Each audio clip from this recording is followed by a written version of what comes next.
Well, a real jaw dropper, which sounds like a movie to me, was the moment that the Queen's jewels went missing from a motorway service station. From the Newsroom at news.com.au.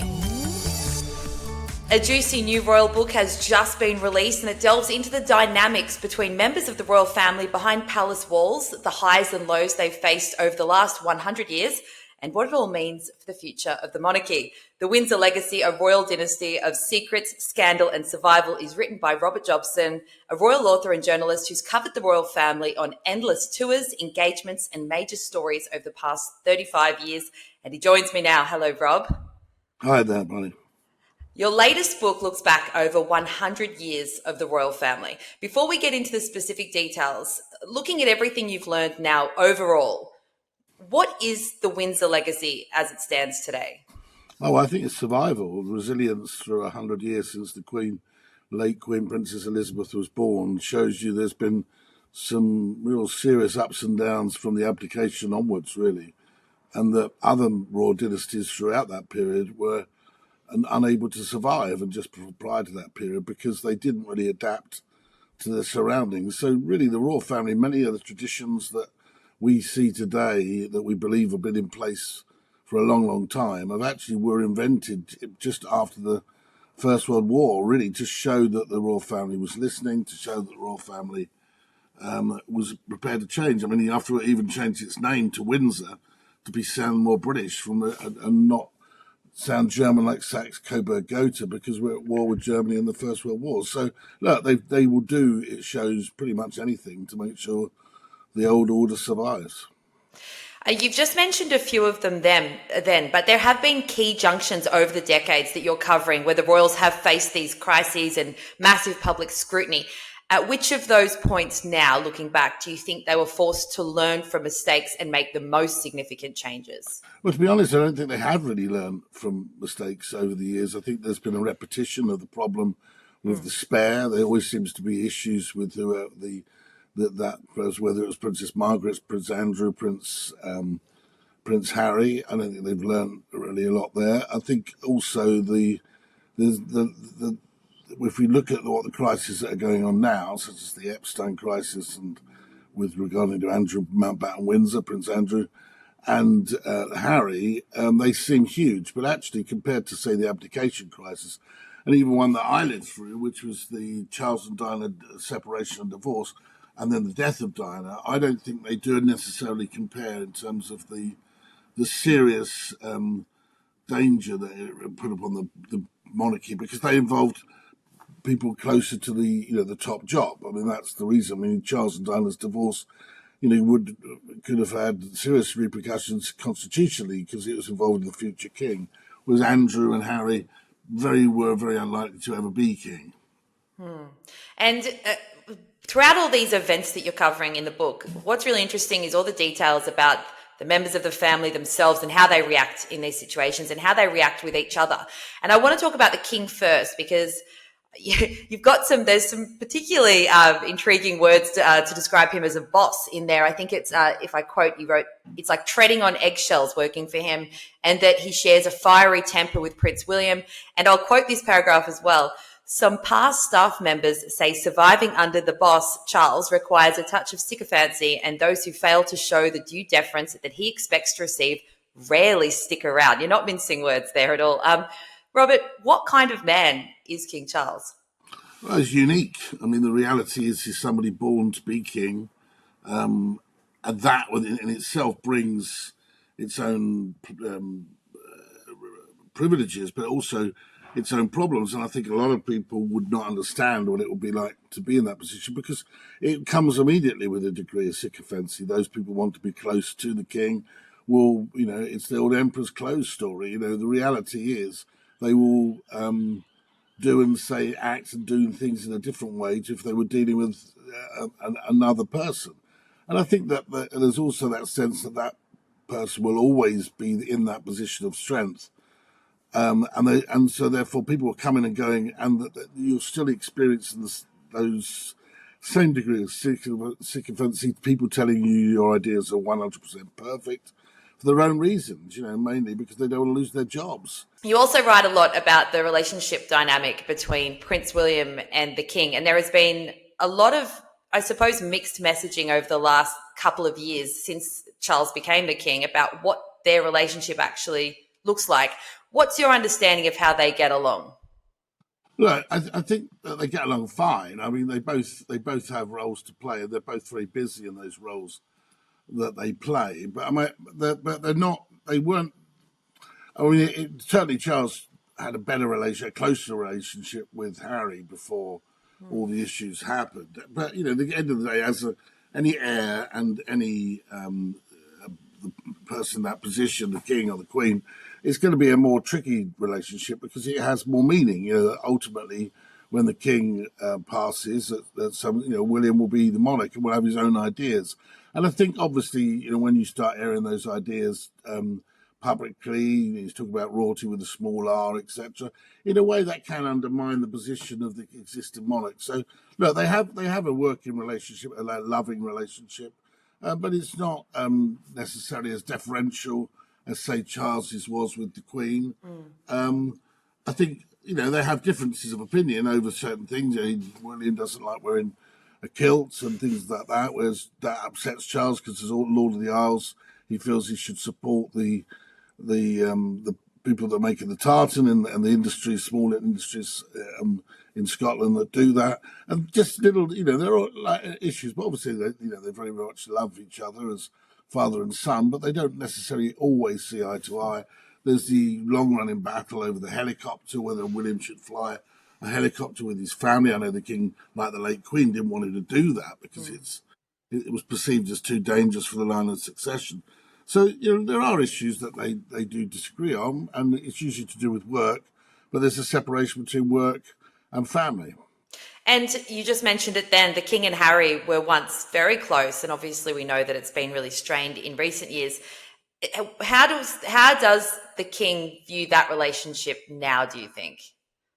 Oh, it's undoubtedly strained. There's been a lot said, even though if you actually do read Spare, Harry's book, once you get over some of the more shocking revelations, I don't think he's particularly critical of his father in the way that he is, say, of Camilla or William.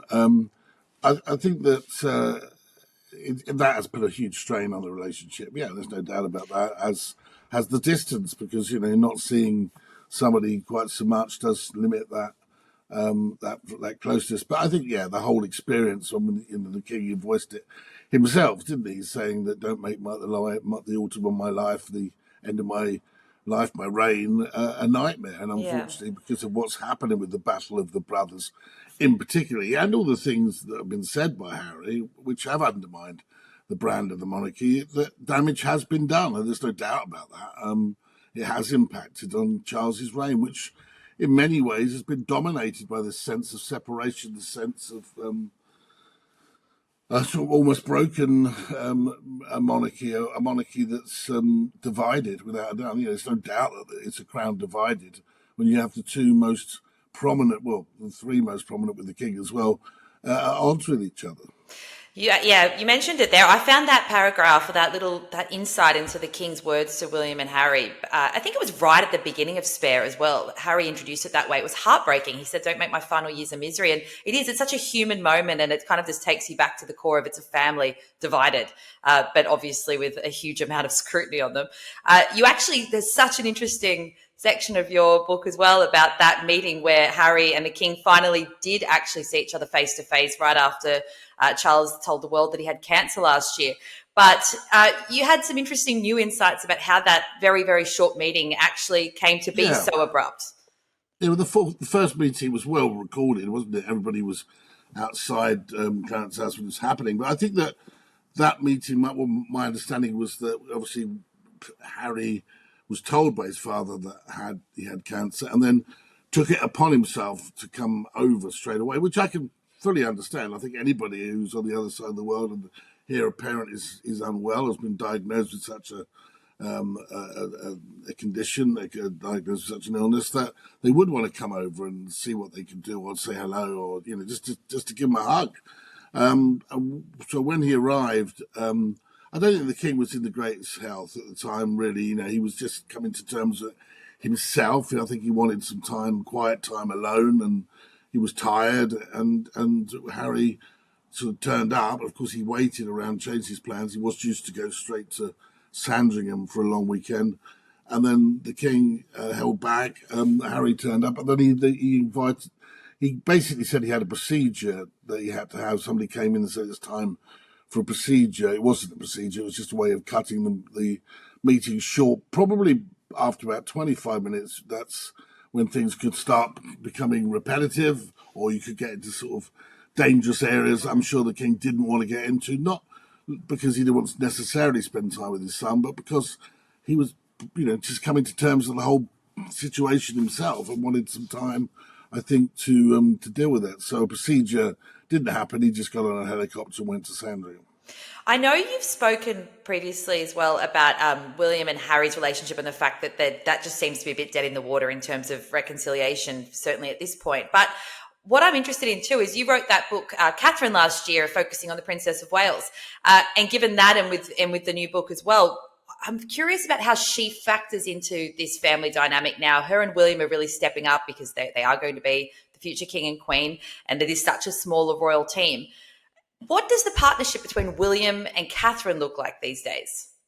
Very strong. I think her fight with cancer, I think, was something that really did deeply impact the family. William was crestfallen. I think really they realised just how precious they are they are together. They've been together since their early 20s. After all, this is a couple that has grown up together really into adulthood, and then as lovers, then as husband and wife, and then as mother and father. So they're parents to their children. So I think it was a huge, massive impact on William, and I think William really is over the whole Harry business as a result. This is to him, it means very little now.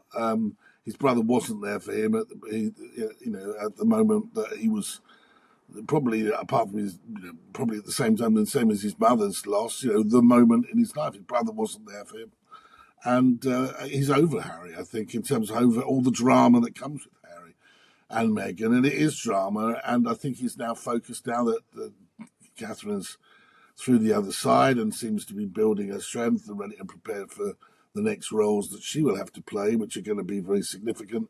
I think that they're both looking towards what they've got to do for them, for the country and their family. And as I say, the whole Meghan and Harry saga and dramas is just, they're not really interested in it.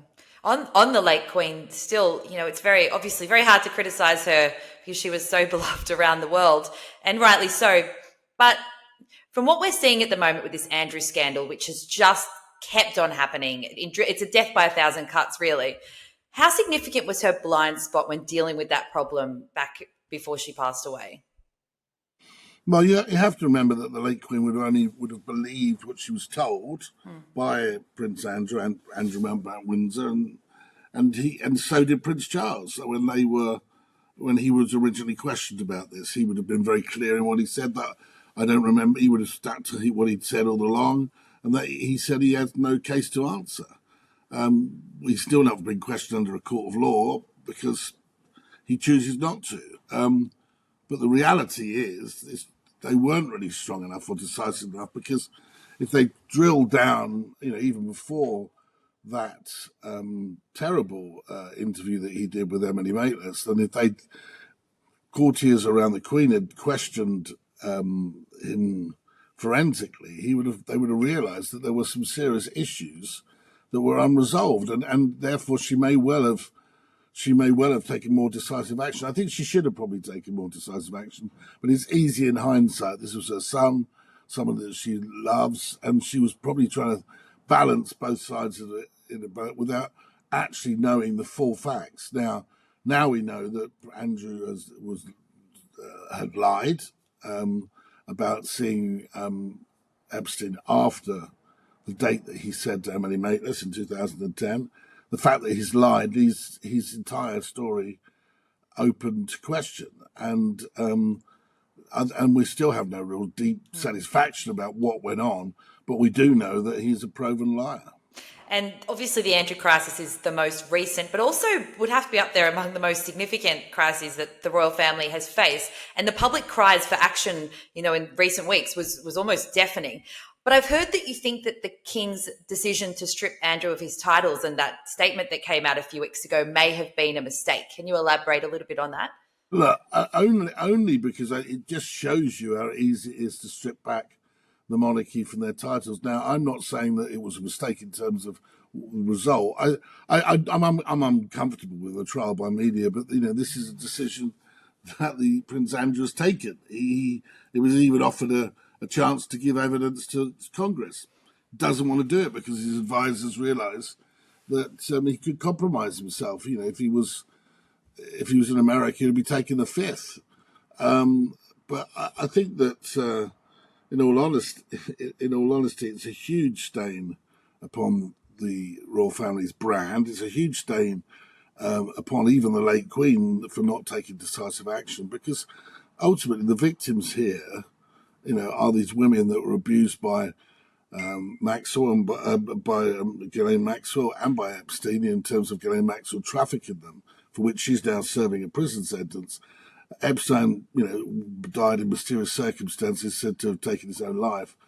And, of course, the sadness of Virginia Giuffre Roberts, who took her own life as well after a life of, it seems, abuse. So it's very, very difficult to say how deep this crisis is going to be, but it seems to me that it's not going away. And although I'm uncomfortable by a trial by media, I think Andrew's still got many, many questions to answer. And there's much more that can still come out.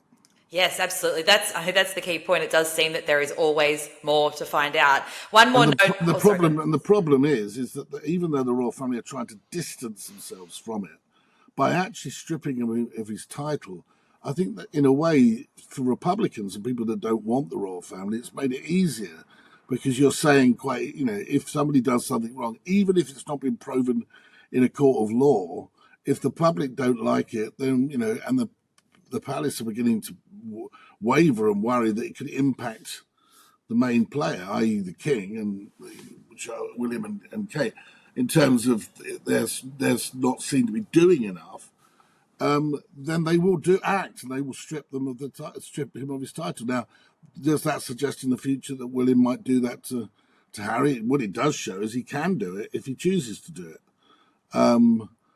And maybe Harry would launch a legal rebuff. I don't know. The point of it is it strengthens the position of republicanism and it weakens the position of the monarchy, because it means that in a swipe of a pen it can be changed. Do you think, just yourself personally, from what you know about him and the situation, do you think William could take that action against Harry when he becomes the king? I think that William might look at the whole system, maybe, like they have done in Scandinavia, and say, is it absolutely necessary to have so many princes and princesses? I'm not necessarily saying that the Duke and Duchess of Sussex will lose their title. Was it really necessary for Lilibet and Archie to be princes? I mean, we've seen that Zara Phillips and Zara Tyndall and Peter Phillips, both grandchildren to the late Queen, have existed perfectly well without having royal titles and have got on to secure very successful careers and still be very much part of the family. So is it really necessary to have so many princes and princesses, particularly if they're not working for the royal family? I just think it makes a bit of a mockery of a system if they are effectively Americans. 250 years ago, the Americans booted out the monarchy, George III. So why would you want that? Why would you need that? And why would you? The only reason you could, I suppose, is because it's your right. But that birthright was taken away from Prince Andrew. So if there's a sense that if that power is there, then why would you need more than the core royal family? I don't think you do, and I do think it will be a distraction going forward for Prince William, and there'll always be this alternative royal family when he's king. This royal family across the water, and there'll be these princes and Princess Lilibet, which in itself is a bit strange, given that was the Queen's family name. And, further to what William may do in the future, because we are seeing him really step up as a global statesman, as the quote keeps going every time he does a large event. He talks about this royal with a small r. What do you think that might look like in terms of significant changes for the monarchy? I think when he becomes king, I think he'll realise that you can't mess around with the actual infrastructure too much without damaging it. I think that the king realises that now, and it's all well and good talking about what you're going to do when you are king. When you are king, I think it's a completely different matter. The system is in place. You have to serve you and to serve the system. So to start chipping away at the system, which maybe seem a good idea when you're the heir to the throne, it may not be such a good idea when you are in the hot seat. So this book, as I said, there are so many stories in it. There is so many major moments, and you yourself have covered so many royal moments over the years. But in writing this, what was one of your favourite eras or stories that you uncovered in the process? Well, a real jaw dropper, which sounds like a movie to me, was the moment that the Queen's jewels went missing from a motorway service station because the 3 staff were driving off to get ready to get on the plane at RAF Northolt to go to Canada on a visit when the Queen was the Duchess of Cornwall, and they had with her all the jewellery that they were going to take with them for the trip. And on the way there, they decided so let's have a coffee. They stop off, had a coffee. 2 go inside. The other one was supposed to stay with the car, but went off for a cigarette. And just at that time, there was a gang of thieves operating in that area, and they took the bag of jewels, probably not knowing what the hell was in the bag, and made off. It's like there's some sort of one of those sort of strange movies. Yeah. And then, can you imagine the scene when they got back from their coffee and the guy comes back from having his cigarette and there's all the jewels are gone? And apparently they phoned the palace. The palace got MI5 involved rather than local police, because then it would have been on the local police news and everything. They didn't want to do that. So a deal was struck with the intelligence services and the gang, who they tracked down quite quickly. If they return the jewels, there'll be no further action. So, oh wow! And no action was taken, and the jewels were returned. Yeah. No harm, no foul then, I suppose. But I would love to see this film. I think that's to set up the premise of a great Guy movie. Ritchie, I must get in touch with Guy Ritchie. We'll let him know. You should be an executive producer. That'd be a good butt. Yeah. So The Windsor Legacy, A Royal Dynasty of Secret, Scandal and Survival is out now. It is a fantastic read. Thank you so much for chatting to me about it, Rob. My pleasure. Thanks very much for having me on. Follow or subscribe to From the Newsroom wherever you get your podcasts.